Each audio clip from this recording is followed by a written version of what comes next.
రాష్ట్రంలో గంజాయిపై ప్రభుత్వానికి నియంత్రణ లేదన్నారు వైవి సుబ్బారెడ్డి. రాష్ట్రంలో ఎక్కడ చూసినా గంజాయి దొరుకుతుందన్నారు. పోలీసులే కారులో గంజాయి తరలిస్తుంటే ప్రభుత్వం ఏం చేస్తోందని ప్రశ్నించారు. మరోవైపు సర్ ప్రక్రియ ద్వారా రాష్ట్రంలో 45 లక్షల ఓట్లు తొలగించినట్లుగా తెలుస్తోందన్నారు. ఓట్ల తొలగింపు వ్యవహారంలో పారదర్శకతపై తమ పార్టీ తరఫున ఎన్నికల అథారిటీకి లేఖ రాశామని వైవి సుబ్బారెడ్డి వెల్లడించారు. పోలీస్ కారులోనే గంజాయి పోలీసు వాహనంలో వాళ్ళు ప్రయాణిస్తున్న వాహనంలో గంజాయితో సహా పట్టుబట్టింది.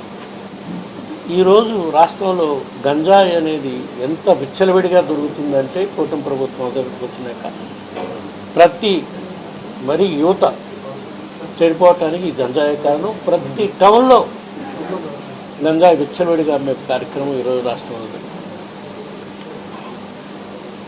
మేము అధికారంలో ఉన్నప్పుడు జగన్మోహన్ రెడ్డి గారు ముఖ్యమంత్రి ఉన్నప్పుడు ఏ విధంగా గంజాయి పట్టుబడిన సందర్భాలు ఉన్నాయి, ఏ విధంగా ఇప్పుడు ఈ కూటమి ప్రభుత్వం వచ్చినాక ఏ విధంగా గంజాయి విచ్చలవిడిగా అమ్మే కార్యక్రమం జరుగుతుంది, ఏ విధంగా దానివల్ల నేర ప్రవృత్తి ఏ విధంగా ఇప్పుడు మెరుగ్గా నేరాలు జరిగే కార్యక్రమం, ఆ గంజాయి దీంట్లో ఏ విధంగా నేరాలు జరుగుతున్న దానిపై ఒకసారి ప్రజలందరూ కూడా వీక్షించుకోవాలని చెప్పి.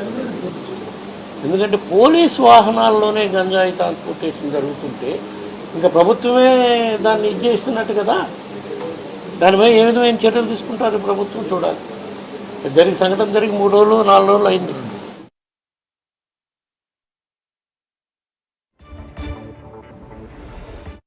సర్ ప్రక్రియ స్పెషల్ ఇంటెన్సివ్ రివిజన్ కార్యక్రమంలో ఇప్పటి వరకు మన రాష్ట్రంలో సుమారుగా 45 లక్షల ఓట్లు 45 లక్షల చొప్పున ఓట్లు తొలగించడం జరిగింది. ఇంకో 40 లక్షలు 36 లక్షలు ఎన్నో నోటీసులు ఏదో వెరిఫికేషన్ కోసం ఇచ్చారు.